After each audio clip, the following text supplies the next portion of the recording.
Still sticking with Honda. And here we are, next bike, CBX750. Some people love them, some people hate them. An Australian magazine once voted the CBX750 one of the 10 worst bikes in history. Let's just say that this CBX has outlasted that magazine. So well done, bike.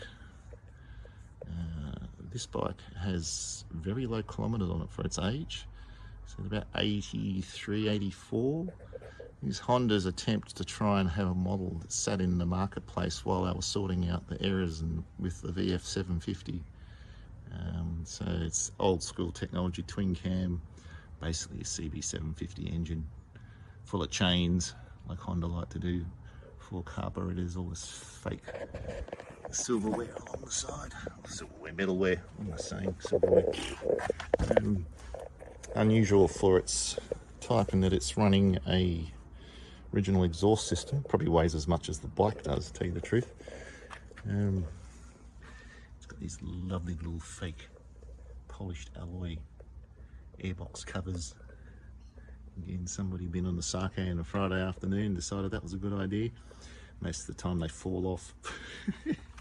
The other thing down here, look, even funky with your design, that is the rectifier. So they actually sat there and designed the rectifier. It's a genuine rectifier for the bike. The other one blew up. And they've designed it so it actually fits in the V of the frame. Speaking about in the frame, one thing interesting about the CBX750, of course, is it actually has oil in the frame. It carries oil, extra oil. Not sure it does anything other than stops the frame from rusting out, but hey, you can take it if you can get it. Interesting thing with this bike, when we got it, it was running a 4x1 and pods, and it was an abomination. It went like crap. So found an original airbox for it, and put the original airbox on it, put the 4x2 back in it, and now it actually runs very impressively. Pulls really great. 16-inch front wheel, which is another interesting point with this bike. Love them or loathe them. I actually quite like them if you run a reasonably high air pressure in them. They actually handle quite nicely. Of course, at this stage, bike design was all about long chassis, small front wheel for turning, long chassis for stability. And it works.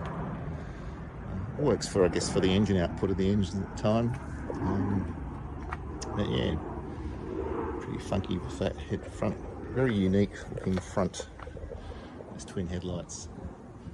And if you come around here, get the rider's eye view. Nice, very informative dash. Honda pretty much kept this style of dash through the VF series, early VF series as well, which we'll have a look at later. Very important to see the voltmeter, given that Hondas are notorious for overcharging their batteries, so you can watch it overcharge while you're riding. Yeah, it's a hydraulic clutch, hydraulic brake, which is nice. Got your preload on the right hand side there. And one thing I really like about bikes in the 80s, you've got the option of turning the headlights off. Just there's your left hand switch block with its high beams, indicators, horns, and your flash.